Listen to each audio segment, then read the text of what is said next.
एक बार की बात है। एक गांव में रामदास नाम का एक नेक और ईमानदार व्यक्ति रहता था। वह हमेशा जरूरतमंदों की मदद करता, सच्चाई के मार्ग पर चलता और किसी का बुरा नहीं चाहता।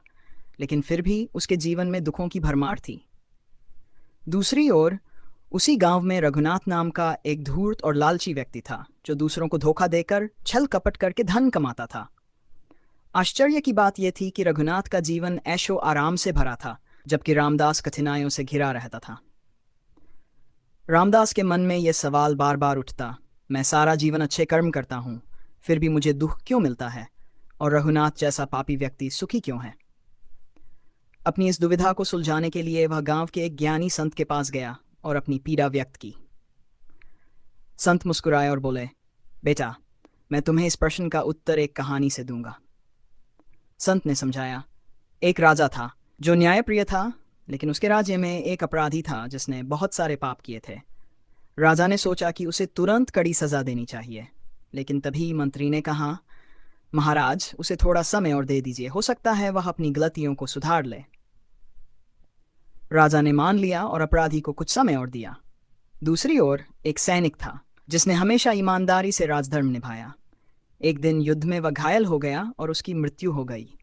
लोग सोचने लगे कि जिसने जीवन भर सेवा की उसे मृत्यु मिली, और जो अपराधी था उसे समय मिल गया। लेकिन राजा जानता था कि सैनिक ने अपने कर्मों का फल पा लिया और अपराधी को अपने कर्मों का फल भविष्य में मिलेगा। संत ने आगे कहा, रामदास, यह संसार एक कर्म भूमि है। तुम्हारे पिछले जन्मों के कर्म भी तुम्हारे वर्तमान जीवन को प्रभावित करते हैं।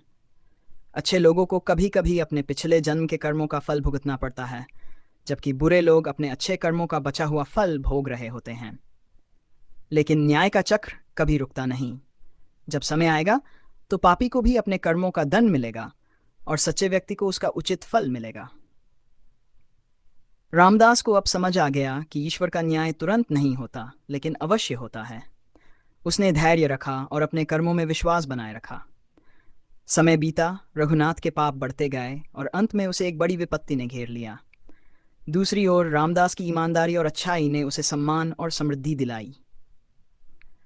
सीख, कर्मों का फल अवश्य मिलता है, कभी जल्दी कभी देर से, लेकिन न्याय का चक्र अवश्य घूमता है।